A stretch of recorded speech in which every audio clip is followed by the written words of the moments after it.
The Time Traveler's Wife is about a man who can travel through time. Unfortunately, the time traveler himself has no control over his time-traveling powers. It happens sporadically. Sometimes he travels to the past, and sometimes he travels to the future. In one instance, he meets his future wife. During the course of the film, they eventually get married, and they try to have a normal family life. It's not easy, and it's very difficult. It's also difficult for them to have children, as the time traveler's wife has a series of miscarriages early on in their attempts to try and have a child. But thankfully, eventually, things work out to where they can have a child that doesn't result in a miscarriage. The time traveler realizes that everything is going to be okay with this child because eventually he accidentally time travels to the future and meets his future daughter at around 8 or 9 years old. She even has his powers, but unlike her father, she can control when and wherever she travels through time.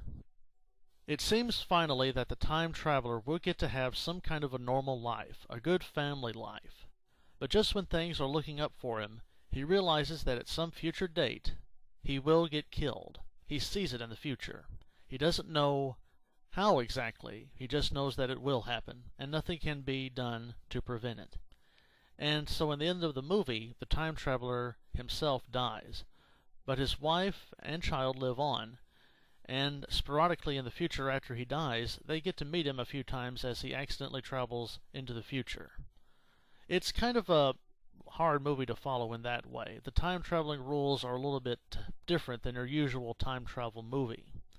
But having said that, let's concentrate on the pregnancy aspect of this story.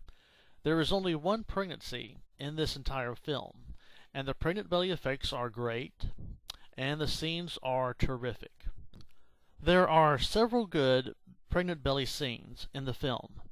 My only complaint is that it's way too short, and that is the only pregnancy you get to see in the film.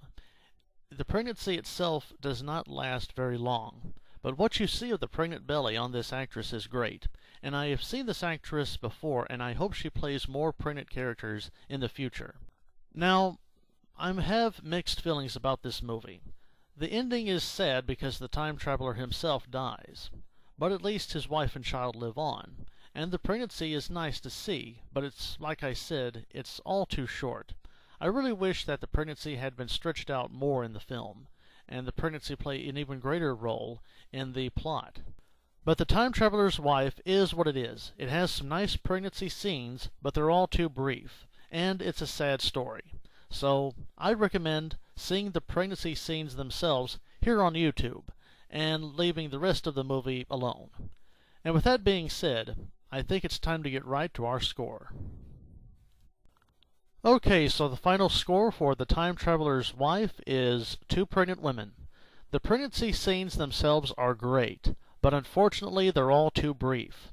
The pregnancy should have lasted more throughout the film, or at the very least we should have had one more pregnancy. I mean, the pregnant belly effects were great, and they should have gotten more use out of those effects. Having said that, the pregnancy scenes are nice, but all too brief. And, like I said, the movie has a very sad ending. So unless you're into movies like this that are sad and a little bit depressing at the end, and with a pregnancy that only lasts for a few scenes, I would recommend just seeing the pregnancy scenes here on YouTube, which I will try to have a link to here in the description. And I wouldn't bother getting the film itself. Well, that's all the time we have for now, everybody. Thanks for tuning in, and we will see you next time. Bye for now.